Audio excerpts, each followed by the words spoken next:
No sé por qué hablan tanto de mí. Y que estoy loco perdido por ti. Y que soy tu perrito faldero, la sombra de tu cuerpo. ¿Y a quién le importa eso?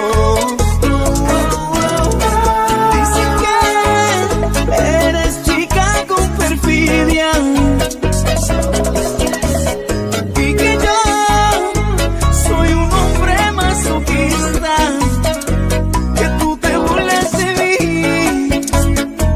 que en verdad no me amas, que tú te burlas de mí. Y yo sé que es mentira, y sienten envidia de ti.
All right. Hello, everyone. This is Diamond Rivera of the Live Discussions with Diamond podcast. And you're tuned into another episode here tonight. And what you just saw was an amazing video by Daniel Collins and Lydia Lentz with Bore Mundial's newest single, Maso Cuiste. And tonight, people, we have a very special guest. Not only is an amazing artist, but person I call an amazing friend, all the way from the New Jersey area, the one and only Daniel Collins. Hello, what's up, Diamond? How are you? Good to see you, man. My brother, man. It's been too long as we've talked. I mean, just with hectic year and going into a new year, it is a blessing that, you know, our paths are crossing again.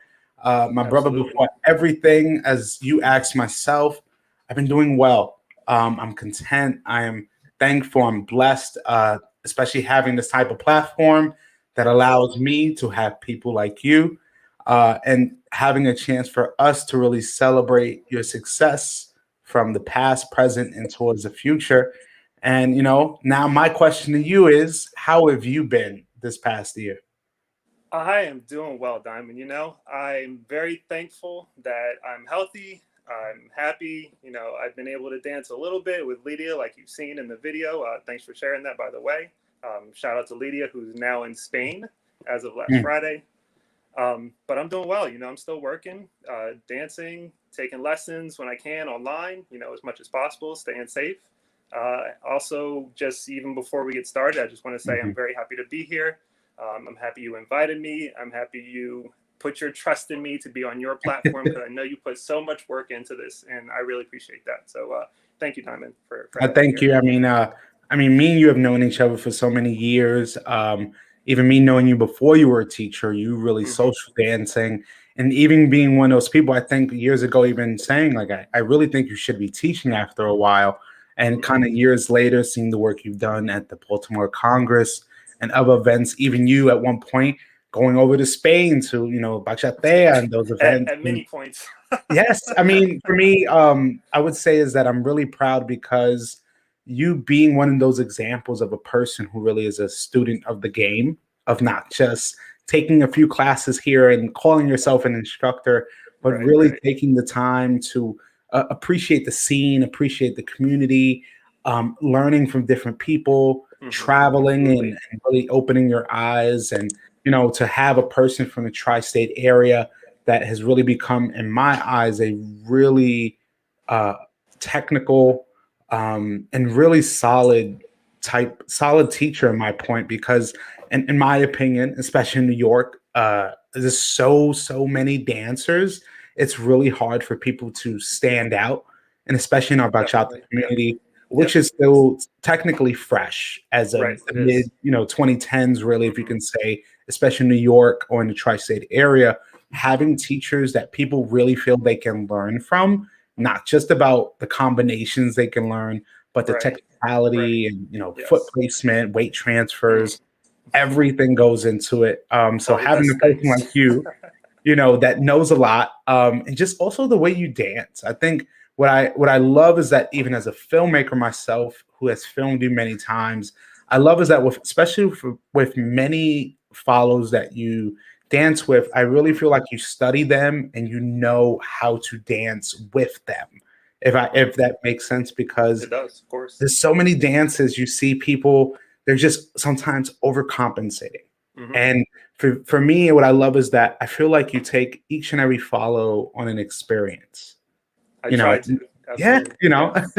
Yes. from my lens and my eyes, that's something I see. But I know, like you said, just like it's took so much effort for me with this platform as it's grown, Hmm. seeing you and your growth and progression from just being the social dancer to being a teacher that travels.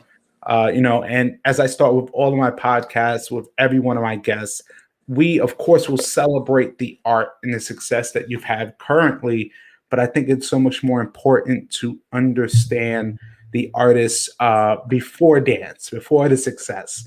I mean, some things I found out myself about you that I was intrigued that we'll Hmm. probably get into. But Hmm. as I start, my first question is, who was Daniel, or give us an understanding of who Daniel was or is before dance. Okay. Also, thank you for the compliments and everything. I really appreciate that. Before dance, I guess we get started from the beginning. I was born in New Jersey.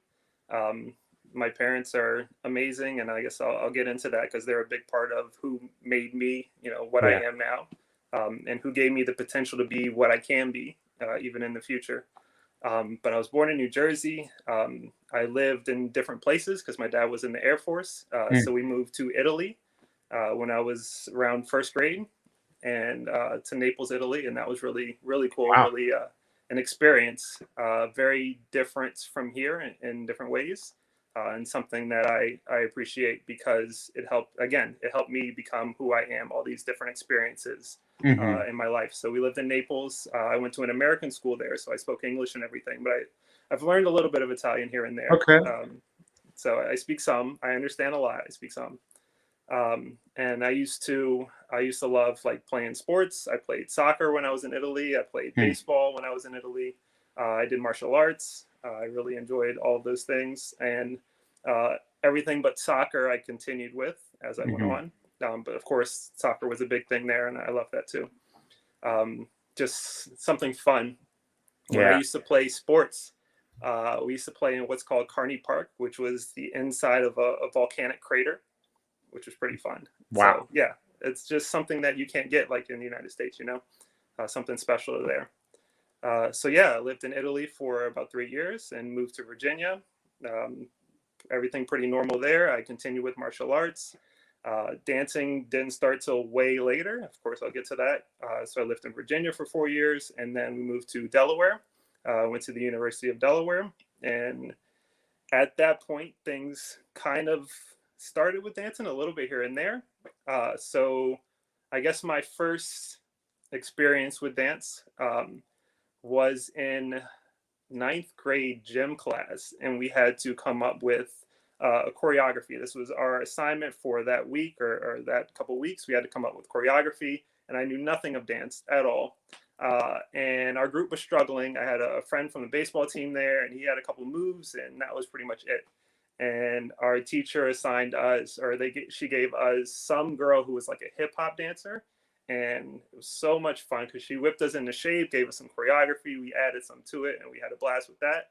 But that was just like an isolated thing, a random thing, but it's something that I enjoyed. It was fun. So I mean, school was great. Again, continued with baseball. I went and played baseball like throughout high school. Really enjoyed it. I was a pitcher, primarily a pitcher. I played some other positions, but that was mostly my spot. So I love those experiences through being on the team, freshman, JV, varsity, everything through 4 years of high school. And I guess my other first experience with dance, probably most people don't know this, is in Spanish class in 10th grade. We had to learn salsa, a few basic steps of salsa. So I still remember who I danced with. I still remember the basic steps, how it went, and I thought it was just a lot of fun just learning some culture past just the language. I love learning Spanish language. I'm learning a little bit here and there, as I go. But that was fun learning the culture as part of it, not just words, not just grammar. So again, enjoyed it.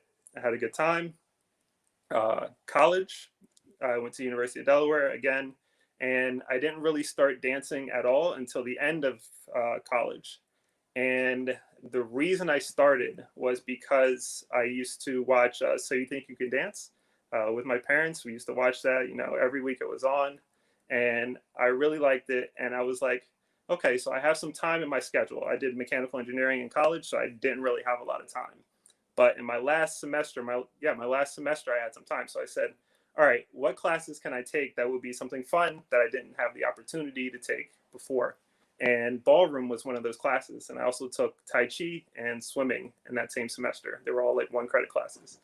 And I loved it. The teachers, were great. They were encouraging. I did well in the classes. So we learned waltz, foxtrot, tango, and then salsa, rumba, cha-cha, and swing over the course of the class. And I did well at it. I felt I excelled at it. I enjoyed it. I started to go to the ballroom team practices just to get more practice, to learn some more things. And it really, it made a difference even just in that class. I kind of was able to stand out based on enjoying it, based on taking lessons with the ballroom team, based on my other experience from before, from athletics, sports, martial arts. I mean, martial arts is just moving your body and controlling your movements, and it's having power, and it's, different things like that all apply to dance. So that was my start on the ballroom team. And yeah, it was great. I lost your voice. I can't hear you. Gotcha. No, just Okay. really hearing your story from the beginning and understanding the life of a military kid. Most people don't get it. Yeah. You're traveling. I mean, you get to see the world in a sense, or parts of the world that maybe are unknown to you, Right. but realizing all that experience you kind of take in is really it's not everyone gets to experience it. So definitely props to your dad and just understanding how much also it was going to help you grow. Because like you said, seeing a world there, coming back to the States and seeing the vast differences, and you just also being so immersed in sports, whether it was soccer, whether it was baseball. Then, as you're getting older, realizing, okay, you do take a liking to dance. I think what it is, I think what happens also to a lot of military kids, me also being in the military, Mhm. when it comes to cadences and counts, so for some of us who are used to it and understand it, I think also the structure, the Mhm. part of something being involved in something that has Mhm. some type of organization, some type of structure really helps. And it kind of really piques a lot of our interest. Right. And then, as you said, you coming into college and then getting more of that type of training. And like you Mhm. said, So You Think You Can Dance was a really big, or still is in a sense, It still a is. Yeah. really big motivating factor for many of the dancers that I know, because a lot of the styles that we loved or we danced for, a lot of times were kind of underground. So for Mhm. that type of platform to put the same art forms that we love on a center stage, being judged by even the professionals that we admire, is Mhm. something to be noted. And then, like you said, ballroom with the foxtrot and different styles. For me, when I first met you, I knew already you had a previous type of training. For me, have been dancing, I think, over 25 plus years. And Wow. especially with a lot of Latin dancers, I've known a lot of them who have had that training, or I can tell who have had that type of training before they get into the salsa world, Yeah. or You can always the tell. yeah, you can always tell. But as we're here as well, big shout out all the way from the Philly area, our boy Mr. Watson. Watson, what's up, Watson? Yes, That same here. I That I Dan. mean, I've said this probably on your show before, but Watson was one of the people when I was learning, and this is Mhm. I've been dancing for 11 years now. But when I was learning, and even still now, he was one of my favorite dancers, especially for salsa. Mm, It's so smooth. It's amazing. I love his salsa dancing. absolutely, I definitely love Watson. Watson. He says here that Daniel is a rock I star appreciate you, man. Thank you. as well. Also from Step Up Dance Hey, Studio, Alex. Alexandra. Big shouts out to her, Yeah, and yeah. Let also me let me listen. send a shout out to her also because when I started teaching in New Jersey, Mhm, not right away, but when I guess after I met her, she ended up assisting a lot of my classes, and she was mm, just great with the way she was with the students, the way she presented herself, the way mhm. she worked with me, and I'm so appreciative to her for that.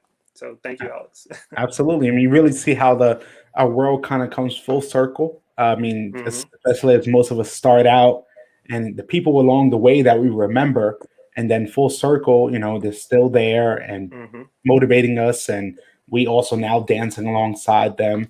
Hmm. So now my question is, if you getting into ballroom towards your college years, what was the first kind of, as they say, salsa event, or was it bachata that kind of piqued your interest in the beginning? So it was definitely salsa. I learned of salsa before I knew what bachata was, before I'd ever heard of bachata. You're Mhm, welcome, Alex. So because the ballroom team had a salsa night that was associated with it, basically they hosted a salsa night to make the ballroom team money for competitions and things like that, costumes and everything, all very expensive. So I used to go to that salsa night also. I think probably my friend Cedric was the first to invite me to it.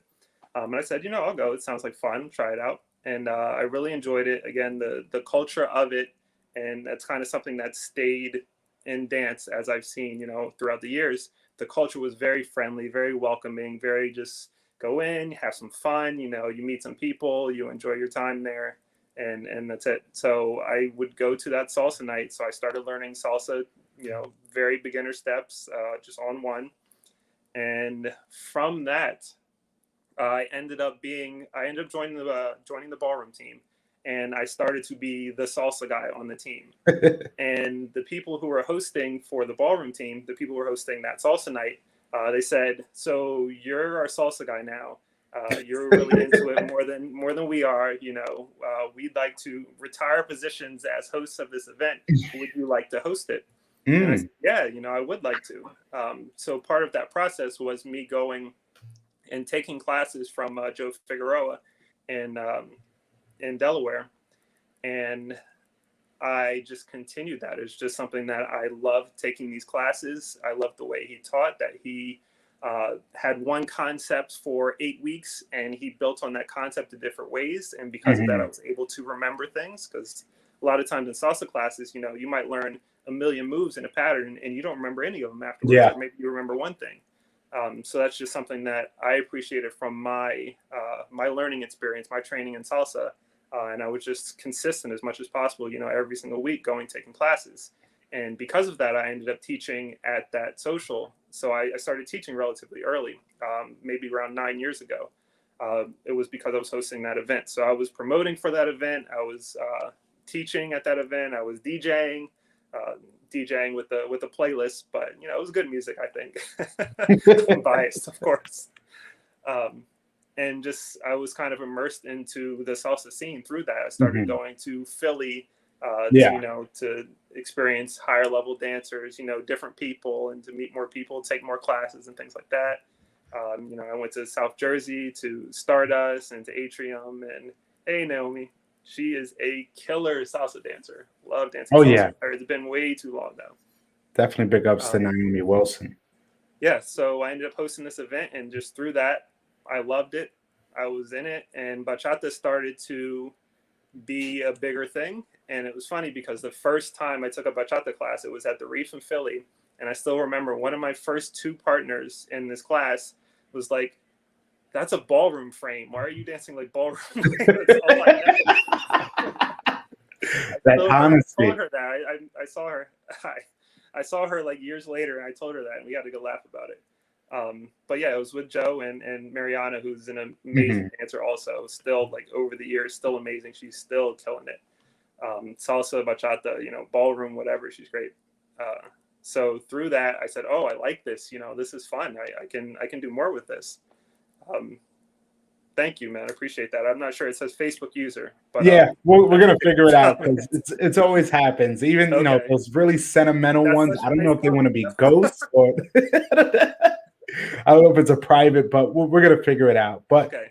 it's funny. Sorry to cut you off. Mhm. As you're talking about Joe Figueroa, I believe I met him in Dallas Bachata Festival. A really, really good teacher. Yeah. And just like I said, who will find out? The one and only Hey, Jesse. Jesse I thought it Yepia. was Jesse. Yeah, Yeah. I thought it was him. That was my first guess. Definitely a future guest of ours on the Yeah. podcast The coming Tampa. up. I So, remember that. but realizing too, as you said, Daniel, that moment of kind of being put in that role, in that Hmm. position, and realizing that maybe someone else in your same footsteps, given the same situation, might not adhere to it Right. and might Of not course. I capitalize mean, on that's just the it. way it is. Yeah. You know, I really appreciate that. Within your life, whether it's with sports, you understand the organizational aspect, but realizing how much you can learn when now you are kind of overseeing others. You're in that Hmm. position now of, Hmm. you're the teacher, but I do appreciate your honesty of saying, you coming from the college now saying, hey, what's out there? How can I Hmm. get better? Let me challenge myself because I think that's where the directionality of a lot of dancers go. Whether you're going to really just stick to being a socialite and just social dance, maybe go to an event here and there, but you kind of taking that challenge on and wanting to go to advance. And like you said, people kind of saying like, "Hey, you have that ballroom frame when you're dancing." I mean, because there's a ballroom salsa, and then there's that on two on one style is a little Hmm. more raw, a little more Right. Right. intense. So I definitely appreciate that. A question I have for you is: Hmm. so at those first initial socials, Hmm. who is one dancer that you remember that kind of laid a lasting impression on you? You know, I was very fortunate to have this happen because it was through a mutual friend. It wasn't something that I organized. It wasn't something that I set up. But I had this mutual friend. So I'm hosting salsa night on Mondays, and this friend invited Uriel and Vera to our event, which is the most amazing thing you can have at your little tiny event, in Newark, Delaware. Newark, Delaware, excuse me. It's been a while. But to have them, they're 9-time world champions now. There's like the most incredible dancers and super friendly people too. So I'm good friends with them, years after now. So having them at the social, and also dancing with Vera and having her, at least seem like she's enjoying the dance, which she's so genuine as a person. So I'm sure she was. But being able to dance with somebody at such a high level, such an incredible dancer, and have her smile during the dance, I feel like that gave me all the confidence in the world to learn, to improve, to dance with everybody. Because I felt like because I could dance with her, now I'm not nervous to go ask, some of the other most amazing dancers in the world. I'll ask anybody now. Yeah. I think it's from that first start of having that confidence, thanks to Vera. Man. So she made a big impression. And big ups to Euro and Vera, and also their company down in Florida, what they've been having for the past few years. Funny thing enough, I met my first introduction to Uriel was actually with him and his brother years ago, maybe like 2006. Oh wow! Yeah, I performed at an event in Philly. I think it was at a place called the Polish House, one of those places. Okay. It wasn't a good experience. It was actually really like my first moment of adversity. I was performing. I remember this, and I remember I told Darlin and Uriel, they were there. I was like, I'm gonna make sure I kill this routine because I'm one of the big guys. And we're like, all right, we're gonna be watching you. And then, it was there's still people that's out there traveling. I remember there was a moment, you have a transition breakdown, and it was an all guy routine. I remember we had to do a move, and my knee just buckled, and it went off, and then I popped to the ground and popped right back up. You got going on a routine. You got up though. That's what yes. But all I remember, I got off stage, and I remember Darlin and Yuri were like, "What was that about?" After everything, routine good and gone. That few 2-3 seconds, of course. And they remembered that, and I was like, you know what, it was a young, immature moment, but ever since then, people like Darlin, Uriel, and the others, Philly collective of people. Really, Philly, New Jersey, that area really has some amazing, amazing dancers. Yes. So my question now is, knowing that you started with salsa, how did the transition, or how did you get really into the bachata world? How did that start? So even just from that first lesson I told you I took at the Reef, that was a bachata lesson because they had bachata dancing at that event. And, that's my first experience with it. And I loved it. I enjoyed it. I wanted to learn more. And I guess around that time or shortly after, sensual bachata started to be a thing in the world. Yeah. And Danielle y Desiree were invited to the United States. No, actually, even before that, New Jersey Bachata Festival had Chavez and Sylvia and Pablo and Julia, and they taught sensual bachata, and those were my first 2 classes. Wow. So they came all the way from Spain, and it was amazing how this event had dancers or instructors, not just from the area, but from elsewhere. I walked in really not knowing anything about sensual bachata specifically. I had the basics of bachata, or like a club style of bachata is kind of what it was. But I didn't know what this was. I walked in with my partner at the time, like 15 minutes late. It was the first class at the Congress. Got called out for it by Chavez, which I still remember. But I love it. I still have the video from the class. I still remember the moves and everything. I've used them over the years, and I just really enjoyed that experience, that dance. So I said, okay, this sensual bachata, let me look into this some more. I like this. This is great. And I ended up taking as many classes as I could. If any instructor from Europe was within 2-3 hours, I was there, taking the class. Danielle y Desiree, Kat Arias in Virginia, she hosted them, and amazing experience, taking the workshops. I loved it. Seeing the level of dancing and what it could be was very inspiring, as far as what sensual bachata could be, or what bachata could be. Just seeing the level that I could theoretically take this dance was very inspiring to me. Also, Jorge and Judith. Again, Kat is a big part of my dance, experience, just because she's brought these instructors from Europe all the way to the United States, which is not easy, which is not cheap, which is a whole big, it's a whole production, to make something like that happen. And I always thank her for that, because it's made a difference in my dancing, because I've been able to be, relatively consistent to go take these classes from people outside of our own scene. Yes, I Who mean, are already definitely at a big shout certain, out to, yeah, yeah. big shout out to Kat Arias and Ferocity Dance Company. But also realizing, as you said, Daniel, I've really heard this from so many other artists that I've had on the podcast Mm-hmm. about how much Kat's influence. Mm-hmm. And a lot of times as artists, we don't realize sometimes the things we do, how it affects other people. Right, And right. realizing a person like Kat, who is responsible for bringing some of the most international artists that we love seeing, that we only at one point saw on YouTube, Mm-hmm. now they're physically Mm-hmm. there. And we can touch them, we can talk to them, we can learn so much more. And definitely, again, big shout out to Kat Arias and everything she's doing, and all over there in the DMV area. So my question to you now is, over time, getting, you're learning, you're going to different events. Mm-hmm. I would say for me, I started seeing you. I saw you at New Jersey Bachata Festival years ago, but then I started seeing you at one of my favorite all-time events, Bachata Rosa, Mm-hmm. by Dor and David and that whole collective. Mm-hmm.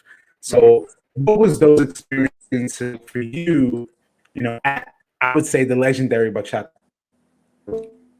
So just a heads up, you're breaking up a little bit, but I think Okay. I got your question.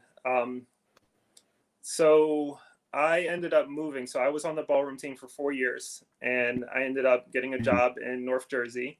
So I moved up here as a job as an engineer. We do metal and glass for buildings, commercial projects, and things like that. And because I was up here, I was looking around. I was like, okay, I love dancing. I dance salsa, I dance bachata, I dance a little kizomba, I can dance ballroom, different styles. And so I said, what options do I have? So I went to some New Jersey events, a lot of fun, mostly for salsa. Jersey is more of a salsa community. And then I started to go to Cache in New York.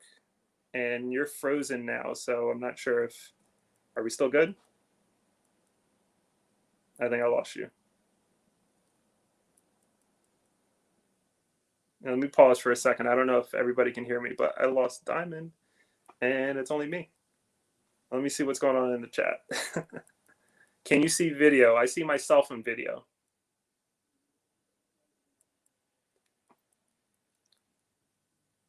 So I'm going to hold on just for a second, because I'm sure Diamond will be back shortly. He's spinning. Almost there, black screen. All right. Yeah, I can hear you. We're getting there. I trust it. It's going to happen. Now, Still breaking up.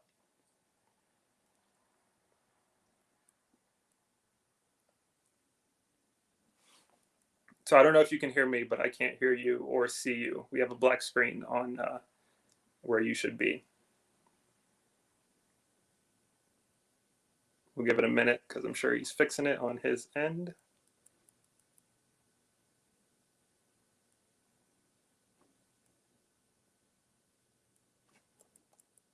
Let's see.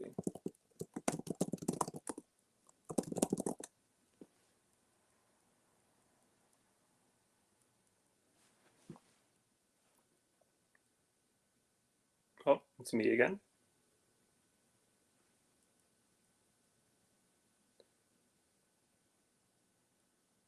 So hopefully everybody's doing well. You guys are having a good time, a good day. And spinning. He's almost back. It's funny, technology. We're so fortunate to have all this technology. I don't know who can hear. Oh, we're back. I can see you. You're like 3 frames a second, but I can see you. all right. There we go. There we go. Thank you. No problem. Yeah, things happen. Yeah, no big deal. No big deal. So, Difficult. yeah, so I mean, from what we last talked as well, you learning from these amazing teachers. Mm-hmm. When did you find that moment, or when was the moment that you realized, like, hey, I can start teaching now? So like I was saying, I started teaching earlier in like when I Mm. was on the ballroom team, it was mostly small time things. It was just that social and then some smaller classes, you know, on the side. I started teaching 2 or 3 times a week. Great for experience. And I always kind of held myself to a high standard. So Hmm. wherever I was at that time was what I wanted to bring to people. I wanted to bring the best of what I was, the best of what I could bring. I didn't want to copy off of anybody else's things. I wanted to bring new material, new moves. And as I kind of learned, it developed on what was good teaching, in my Yeah. opinion. So I always try to hold myself to a higher standard as my opinions of what I could do or what I should do Hmm. developed. So I did start when I was in Delaware. I taught for, I guess, around 2 years there. Yeah. And then I was in New Jersey. I didn't start teaching right away. I was on Jersey Touch team. I met Jesse Yip, who was just here, and Yes. he was one of the first people who really believed in me, who really thought a lot of me, and I always thank him for that. But he said, "Hey, I'm teaching salsa on Tuesdays, I think it was. Did you want to teach bachata before my salsa class, and we'll do like a collaboration kind of thing?" Mm. And I said, "Yeah, you know, that sounds great. I was teaching before. I'd love to get back into it." And just through that, it was just consistent every week, teaching, you know, one class a week, but coming up with the material beforehand, making sure it was something that would build on ideas over the course of Hmm. the weeks. And I think through teaching, I developed my own dancing, because every single week I would always look at the videos afterwards and say, okay, I like this, I don't like this. How can Yeah. I improve on, you know, something else? I'd watch, you know, at least like 30 minutes every time. And my dancing started developing through that. Hey, Rob. Rob, also killer salsa dancer. He's got some bachata too. I've seen him. Oh I yeah. see you, Rob. Definitely. Big shout out to Rob Grisco. um, yeah, so I was teaching these classes and it started to develop. You know, everything was going slowly, but it went well. I enjoyed it, and people enjoyed being in class with me, which is the most important thing. Hmm. Um, I think in going to Spain and then coming back after having the first time I went was for 9 days for a friend's wedding celebration. Danced every single night, and now I've been in Spain for about 30 days for maybe a full month total, and I've danced every single night I was there, and it's been amazing. But anyways, after that first time, I watched the videos before and afterwards, and there was almost an immediate change in Mm. my dancing for the better, in my opinion. So I think it was very noticeable. And I said, okay, you know, I can build on this. I'm loving the style, the central bachata. I'm taking as many classes as I could possibly take. You know, whoever big artists come in, the same thing with Kat and whoever brings big artists, congresses, everything. You know, I'm taking classes, and not just because I think I should to be better, but Hmm. because I love taking classes. So I still do that now. I still go to bachata and take 4 hours a day, you know, of classes, just to see what's going on in the bachata world, to learn new things. There's always something new you can pick up. So I just have a blast. It's funny. Christina from Jersey Touch, Yeah. she walked in the room. I still remember this. This was a Daniele Desiree class in New Jersey Festival, and I was loving it. And she came up to me afterwards. She's like, "Why don't you smile that much when we dance?" I'm like, it cracked me up, because I mean, she saw me right there. I mean, I love dancing with her. She's one of the most amazing dancers, Hmm. musicality, everything, and Oh yes. Oh technique yes. and just fluidity, everything. And she's tall too, which is a plus.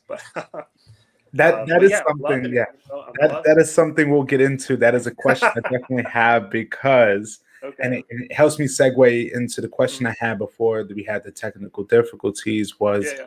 you know, us also meeting then at Bachata Rosa. Yeah. Hmm. And for me, I feel like that is one of the institutions, even though it's been many bachata events in New York City, especially over the last 5 to 6 years. Hmm. For me, Bachata Rosa, it was definitely a lot more family oriented. I mean, you're Yes, which I having love. people from all over the world, but I think too, it helped was hone the skills of artists like yourselves. Yes. Yes. Um, Absolutely. 100%. you know, and realizing, and it's a conversation I think we've definitely had. I was like, you know, you being taller than most. And I remember you even saying at one point, we would have conversations and you're like, you know, I wish there was someone kind of my height. I Yeah. love dancing with everyone here, but it'd be nice to dance with someone that I can be eye level with. And, and I would tell you this, you know, you kind of seeing amongst everybody, I totally get it. And I definitely say this is that no matter the height, I see that any follow you dance with, besides having that experience, you're working with them instead of Hmm. the, as I call it, the show off factor. Hmm. And for me, what was that experience like for you? Of course, dancing with people, but actually sooner or later getting to dance with follows that were a lot taller. And was there immediate just difference in how you danced, or? So I feel like I've danced with people of various heights throughout Mhm. since I started. So it was never it was always something that was addressed early. So it's Yeah, not like I had to figure out suddenly, oh, there's a tall follow, what do I do? There's a yeah, really short follow, what do I do? It wasn't something I had to figure out because it was something that I was taught.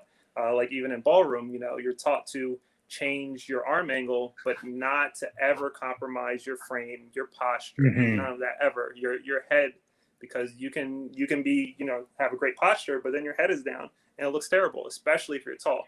Everything, if you're tall, is more obvious if it's wrong. mm. So, That is true. so yeah. So over the years, it's been a challenge just as a tall guy to make sure the details are all correct as much as possible, and that's something that I'm still building on. I'm still working with. Um, but it was never really an issue dancing with different heights of follows just Mhm. because I've always done it.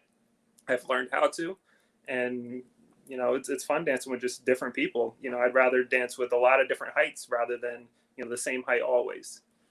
Absolutely. And one thing I really appreciate about you is your willingness to dance with everyone, Yeah. because I think that was a really big issue, especially even in the salsa community Hmm. too, and the bachata community. Hmm. It's a lot of people get to that level. There's different types of people when they get to a certain level, if their attitude stays the same or if their Hmm. attitude evolves into something that's more of a gimmick in a Right. sense, Right. more of a Right. sense that there are people that get better over time, can do the training, but then they feel that they won't progress if they dance with people who are quote unquote on a lower level.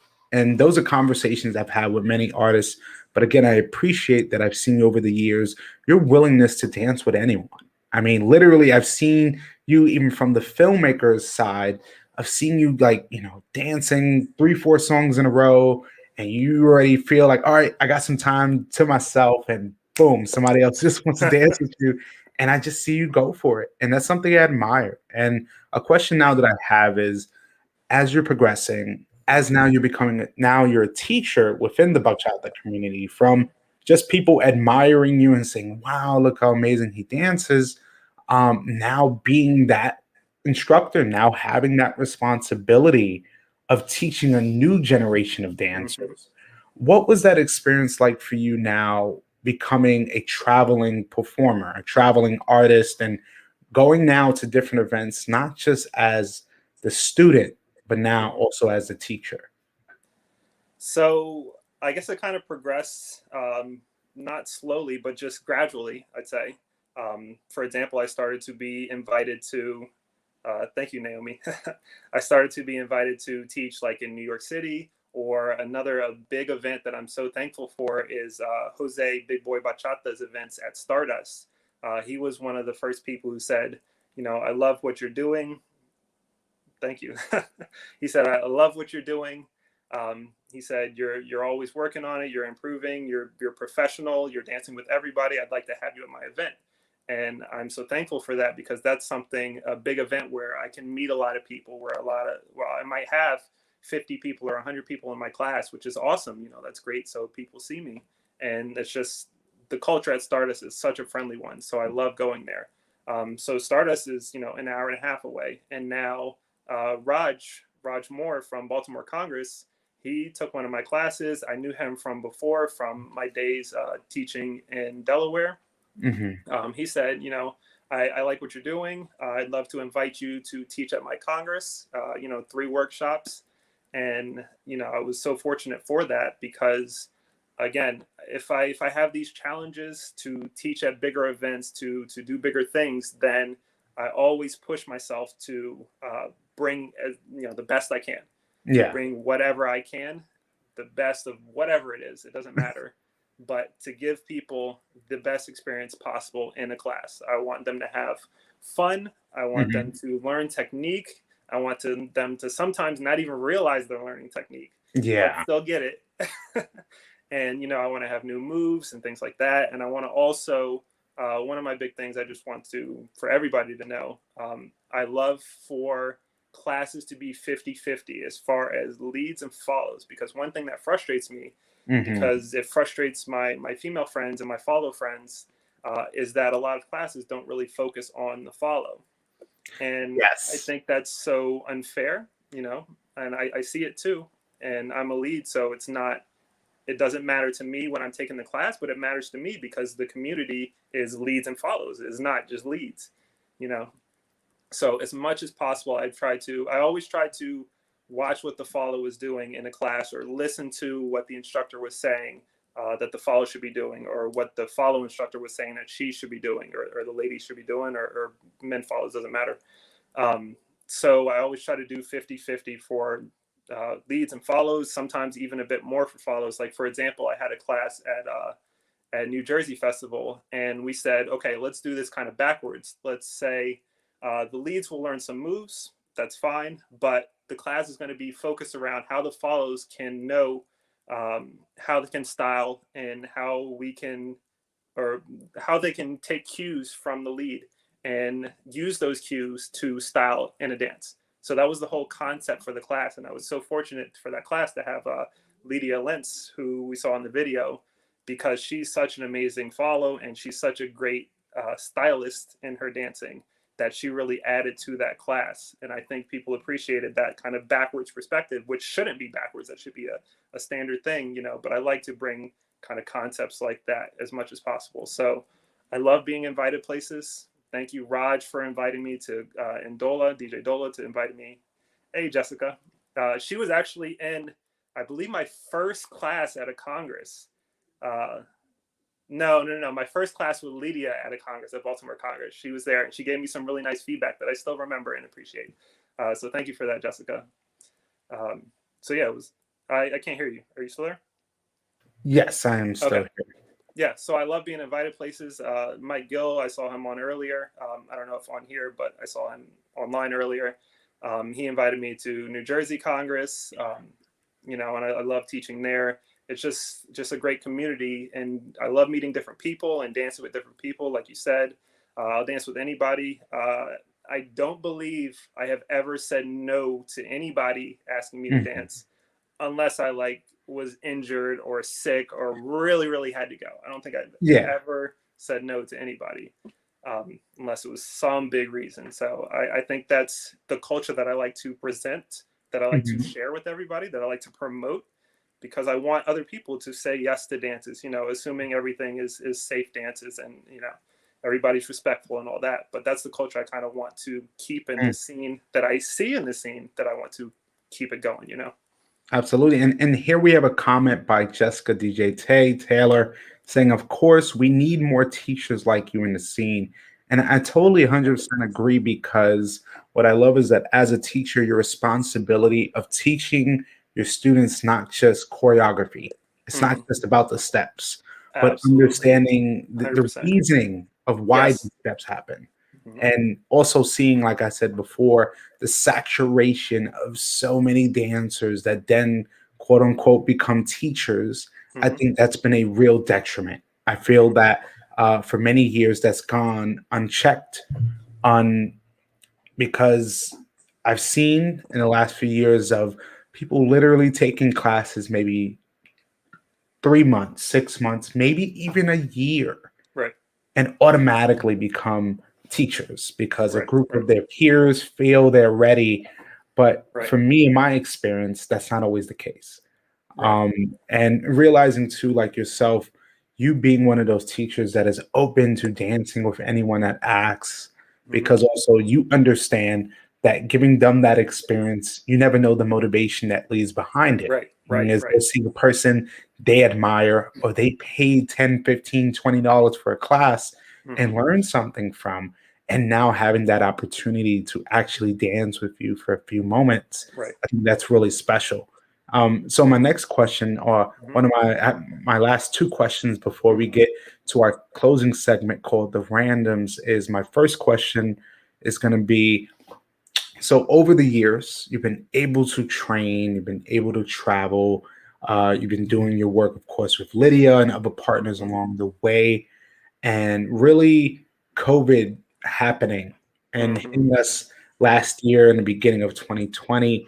What was those moments like for you of having to really adapt from going from an event one day or thinking about the next Congress you're going to a moments where we don't know when the next event is coming? How Hmm. were those moments like for you? Or really the question simply is, how has this year affected you as an artist but also as a person? So at the beginning, I think I felt very fortunate. I got lucky, we'll say. Hmm. I went to Spain at Bachatea, and that was maybe 2 weeks before it Ooh. started to become a problem. Yeah. And I went to a Congress, maybe in DC the week after, right before it started to become a problem. It started to get into the United States. And I felt like that kept me going. I had Mhm. this experience. I just got it in, so just barely by the skin of my teeth. And then pretty much after that, everything shut down, and I stopped going to events just out of safety. We didn't really know what it was in the beginning. We Mhm. didn't know how bad it was going to be, or how it would affect people, and Yeah. things like that. How many people would be affected again?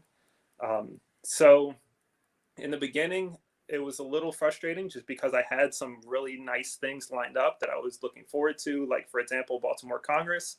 Yeah. But it wasn't just a normal year of Baltimore Congress for me. It was three advanced classes and also Mhm. 3 hours of beginner boot camp, which I Mm. love teaching beginners because I love giving people that foundation. I love sharing the passion I have for dancing with them and saying, here, this is a really fun thing. I hope you enjoy it too. Here's a way to enjoy it. Here's the best way I feel that you can really have a great time at an event or develop Mhm. your dancing. Just because I feel like people have different motivations to why they want Yeah. to dance. And that's one of the beautiful things about social dancing.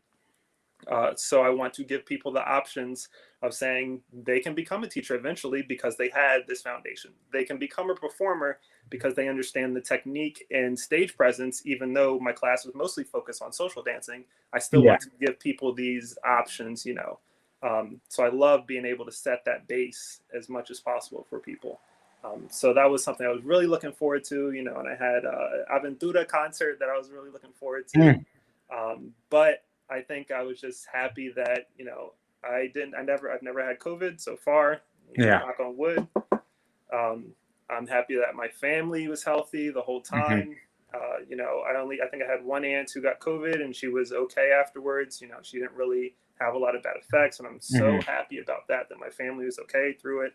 Most of my friends were, generally speaking, they're doing okay, and I'm happy that we have technology like we're using Yeah. now to be able to video chat. I've had video chats with people in Europe and United States and, all over, and my family, because a lot of time I didn't want to go home to Delaware. They're not that far, but I didn't want Yeah. to go home all the time because I don't want to take a chance of getting them sick, you Yeah. know, and, we didn't know what the effects would be and things like that.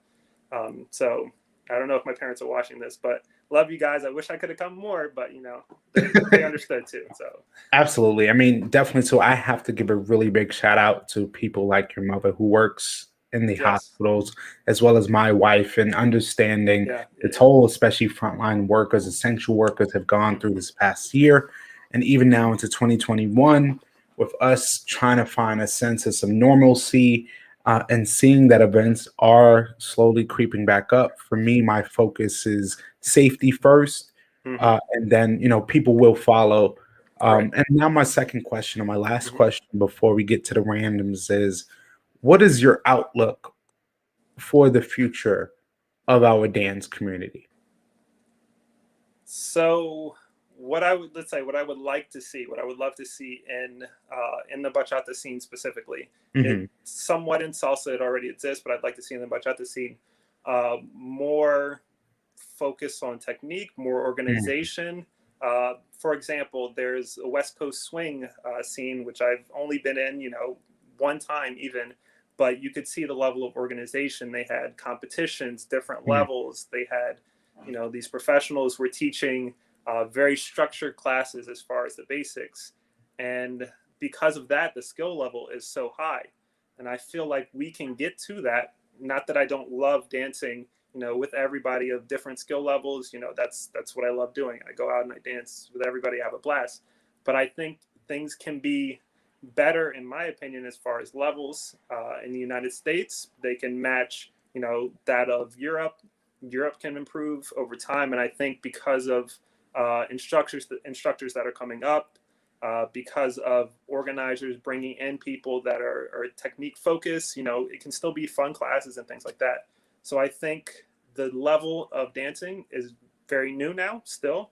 It's improved over time. Like in New York, for example, New York, it has improved over time. I think it has a long way to go. And I think as long as people keep loving it, then it can get there. But that's the most important thing. I think over everything, over technique, over moves, is as long as people are loving it, then it can progress. So that's what I want to see. I hope people keep loving it. I hope people keep coming to classes, keep dancing, having fun, sharing their videos. I love watching videos, not just making them. So I hope people just stay in it and just have fun with it. That's most important. Absolutely. And before we get started on our last segment, Jessica says here, West Coast Swing is hella organized. They also have strong codes of conduct and rules to minimize the effects of bias on social dance partner selection. Very and that's something for me. I didn't know all of that. Yeah. It's like realizing within our dance communities, the organizational level of how things are run. I think with bachata being fairly new since really like 2010, it's all developing. Yeah, absolutely. It's still all developing, but I love that we still have teachers like yourself that, of course, pushing the love aspect, but also pushing the importance of fundamentals and realizing it's not just about the head whip. It's not just about the dip. Leads, stop dipping your follows every 8 counts. It's annoying. As a filmmaker, as a people watcher at events, nothing is worse than you're dipping your follow and they are not ready for it, or dipping and it's like a crowd of people around you. And the worst thing I've seen is they bring the person up and their face hit someone's body, and it's just it looks crazy. So I definitely agree with Jessica, and I also agree with you is having more of that organization, the fundamentals, and the love, and bringing that love back. Because, again, I feel like when we do come back to a full sense of normalcy, our scene is going to look different. Of course. If I'm going to be completely honest, the same sensual dances I saw in New York, most of them have moved to Florida because they saw better opportunities. And there's going to be a new collective of dancers coming into New York, and our scene is going to look different. But I believe it's going to look different for the better because, again, with time, everything evolves. And I think especially now, New York. And I think now, at least with that evolution, it's going to help bring a new generation of artists to your table, to your classes, allowing people to learn from you, because I think it is important, again, to have the love, have the organization, but also the fundamentals along with that. And now it helps us transition to our last segment called the randoms, which is about 10 questions that I have really thought in my mind, some that are pre-planned, but some that I've actually took some out, put some in after hearing some things about you. So all I need to know is when you are ready. Let's go. All right. Number one, if you could have one meal right now, what would it be? Okay. So again, my mom is from Italy, and she makes some amazing lasagna. I would love that right now. And I don't know if she's listening or not, but she could just let me know and I'll be there, that weekend. Absolutely. All right. Perfect. Second question. What is your favorite pitch to throw, and what is your least favorite pitch to throw? That has changed over time. So, like, for example, my this is funny because it was never a great thing, but my gamer tag for Xbox is DC High Heat, and I love just throwing hard. I mean, that's my favorite thing, throwing hard. Sometimes I say it wasn't a great thing because sometimes I was a little too high with my pitches, but love that. And then also like previously, the slider was nice. You know, that was my out pitch. You know, sharp break and everything. Okay. And then towards the end, when I finished up pitching, I was pitching in semi-pro in Delaware. I started to work on the changeup a little bit and start to see the effects of that. You know, to mix up the speeds because those guys could hit. You know, even if you're throwing hard, it doesn't matter. Yeah. They can still hit it. So. And see, I mean, just bringing out something because most people wouldn't know that you were doing semi-pro in Delaware. So, you know, this is news to me as well. So I knew you did some college work. So definitely love that. All right, next question is, if you could have one follow to dance with right now, who would it be? Can I choose like 3? I'll give you 3. Okay. All right.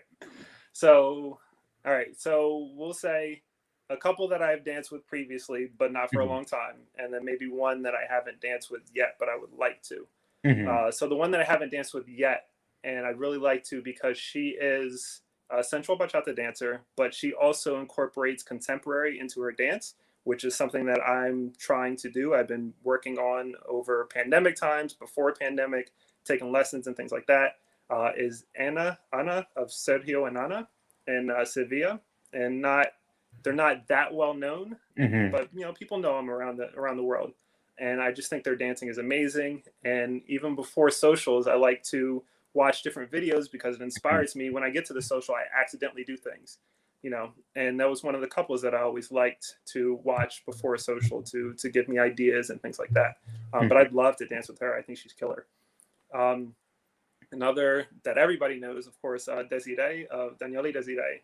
I have danced with her 5 times or so, and it's been a while. So I think my own dancing has changed a lot. So I'd love like a song with her, you know, not like 15 seconds, like a song as much as possible. She's like the sweetest person, just in my experience with her, even behind the dancing, just a quick thing.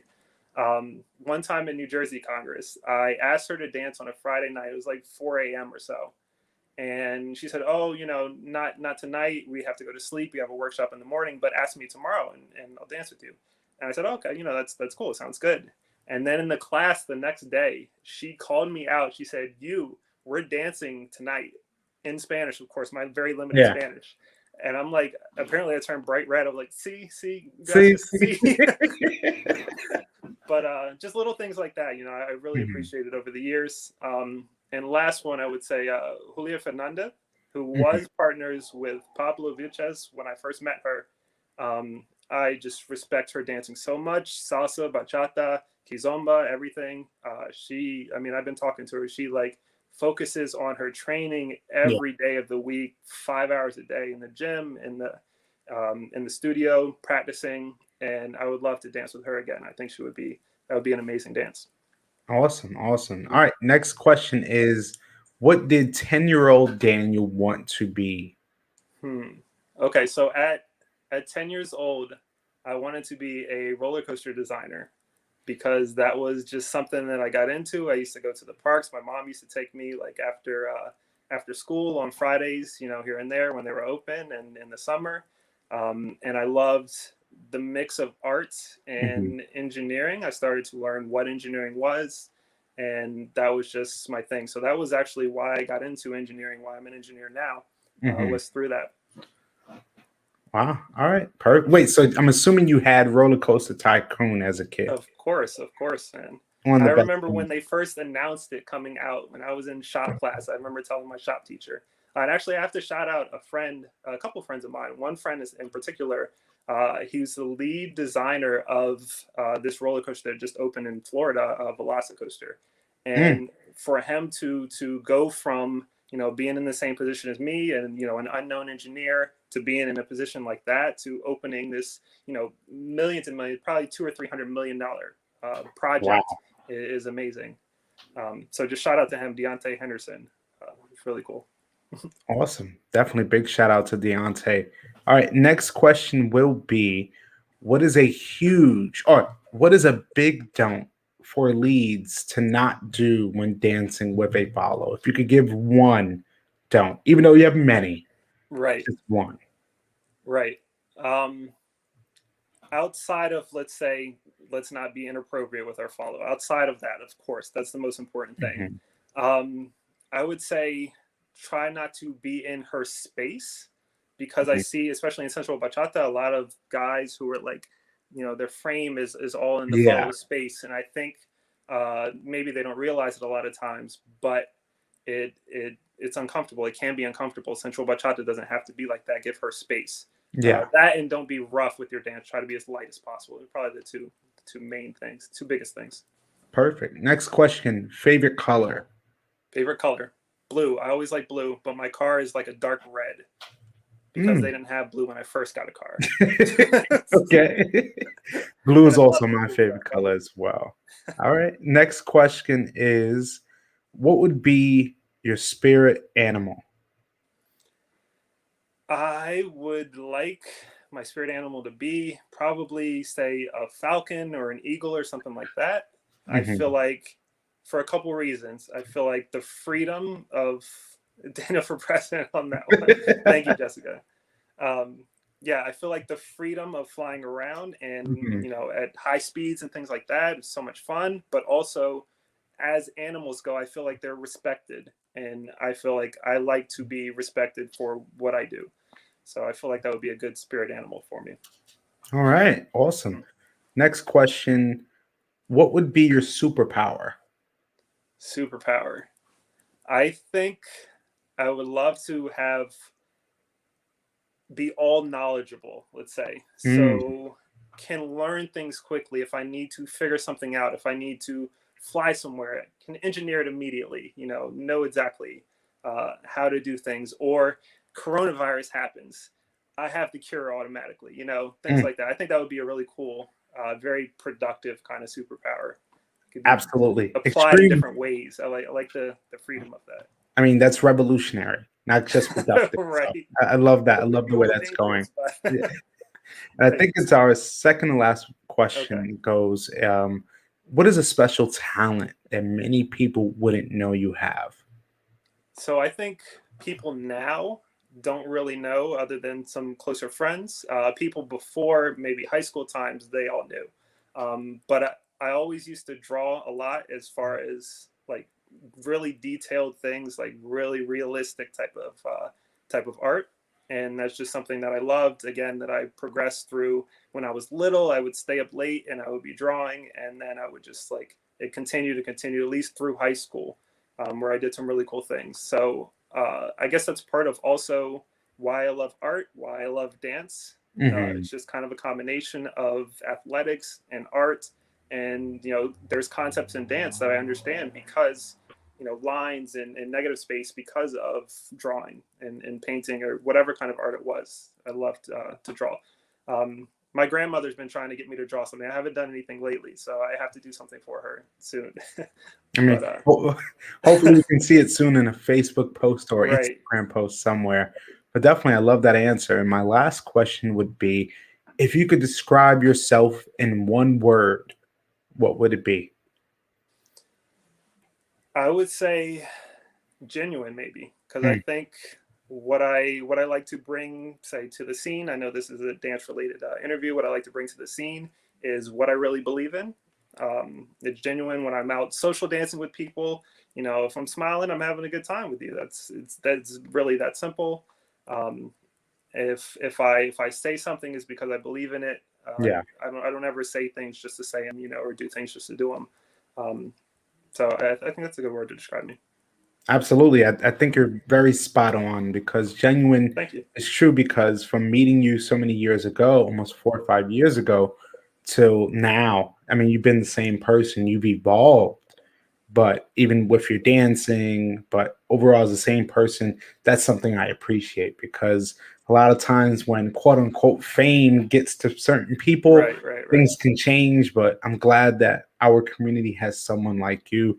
And Thank that you. brings us to our conclusion of our talk tonight. And as you said, with dance related, I think also the chance to really celebrate the success of what you've gone through or what you've had so far, but also realizing there's so much more in store. Hmm. And I think honestly, tonight's been great because, again, as for me, having a platform for artists and creatives like yourself, I want people to be able to understand you for also more than just what you do on a dance floor, Right. understanding the genuineness, understanding the professions or the loves that you had before dance, and realizing I tell many people, for me, dance is a part of my life. It hasn't been Hmm. my full life. Right. Right. Yeah, I've had Exactly. opportunities to do other things, but dance has always been there in some form or capacity.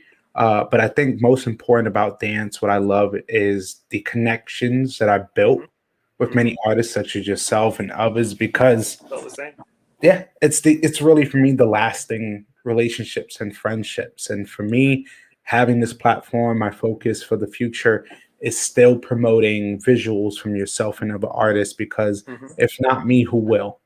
And Right. it being someone from the community that that just wants your best interests, again, that's why I do it. And before we go, I would love to know if you have any last few words for myself and the audience, but also contact info on maybe any future projects you have on, or just in general how people can reach you. Yeah, so I guess just a few things. First, I just wanted to shout out uh, my parents just for all these things that I've said in dancing and everything I've done before dance. I've always been thankful for them pushing me, for them saying, "You can do it," "You did great," or "You need some work at this." I think them, allowing me to giving me the opportunities to experience Italy, experience other things, to be a martial artist, to be a baseball player. Uh, it didn't necessarily mean I was going to grow up and be a martial artist or a baseball player, but it meant that I have these skills and these experiences that I've learned from, so I can do what I want now, and a lot of it is because of them. So I'm thankful to them. Uh, I wanted to thank everybody who's here watching, because it's you give me this platform, you give the artist this platform, and it's, again, as you said, it's not something that we always have. Like if I'm teaching a workshop, for Yeah. example, I'm focused on teaching that workshop. I will give you the best of bachata technique, moves, styling, everything, musicality, whatever, but I'm not really as much focused on myself. I Mhm. don't sell myself a lot, so I'm so thankful for you bringing me here, allowing me to have this voice.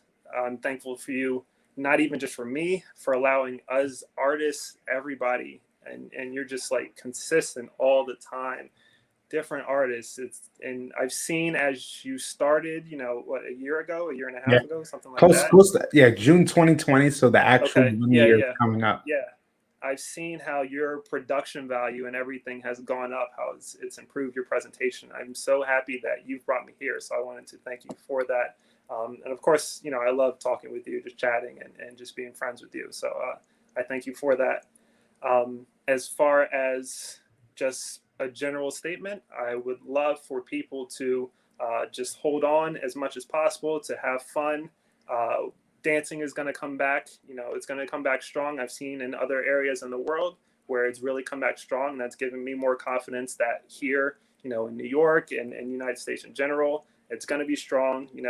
Keep your love for it. I hope to see you guys again. I miss everybody because I haven't been social dancing since March of 2020. I miss seeing everybody. I miss dances. I miss hugs. I miss talking and chatting and everything. Um, so I look forward to all of that. As far as contact information, I'm at Daniel Collins Bachata on Facebook, Instagram, and YouTube. And I would love for you guys to send me a message if you want to chat or to check out my videos. I've been putting a lot of time and effort into dancing and videos, into learning videography, editing, and things like that, especially over pandemic times. It's one of the things that I've tried to learn and improve on. So I put a lot of time into those things, and I'm so thankful for when people comment on them and they have something nice to say. Or there was one comment recently, it was, you don't know how happy you've made people, in posting these videos. And that's something simple that I love to Yeah. do. It's just fun. But if I can make somebody else happy by doing something that I love to do, then that's amazing. I think that's something special. So Daniel Collins Bachata, Facebook, Instagram, YouTube. I have a new video coming out on Wednesday at the Okay. Edge in New York City. So 1,137 feet above New York City. And it's a really cool video too, an acoustic version of Cuando Volverás by Mm. Aventura with Lydia. And she's amazing. Shout out to Lydia for being there. I've given her thanks over the years, but I want to, on this platform, just to thank her for coming out to classes sometimes to assist my classes, to teach with me. Sometimes it takes her 2 hours to get to me, and then Yeah. we drive 2 hours or 3 or 4 hours to an event, and she comes and she says, okay, what do you want to teach? Maybe let's try this or let's try that. She's always helped me and been there, and I thank her for that. And that's it, man. I'm just happy to be here. Man, honestly, Daniel, I mean, from start to finish, it's been nothing short of memorable. And, for me, again, having this platform, I'm thankful to have you. And I feel like this is really a part one, hopefully more parts. I would love to have you on. I'd Either love to with, be here. absolutely, either with you and Lydia, or might Yeah, have, that would be cool. or even a tri-state area panel and talking Hey, about the future of our scene. And honestly, again, I'm grateful that I've had this pleasure and time to talk with you. I know you're a busy man, and for me, I want to thank everyone that's tuned in tonight's episode with Daniel Collins. I'm here. My name is Diamond, here with Daniel Collins. Thank you, everyone that's been tuning in, yes, everyone thank you that guys, will be everybody. watching, everyone that's commented. I thank you all. Thank you all for bearing with us with the technical difficulties. But again, this type of conversation is something that people should be listening to for years to come. Because again, this is an example of an artist that really is focused on the people and not just the fame. So again, Daniel, I thank you so much. I thank Thank you, everyone else Diamond. tuning in, who also on thubachataradio.com. Everyone, after tonight, this episode will be on Spotify, Google, Apple Podcast, and more. So definitely tune in. Thank you all. Thank you, Daniel. Everyone have a great night and stay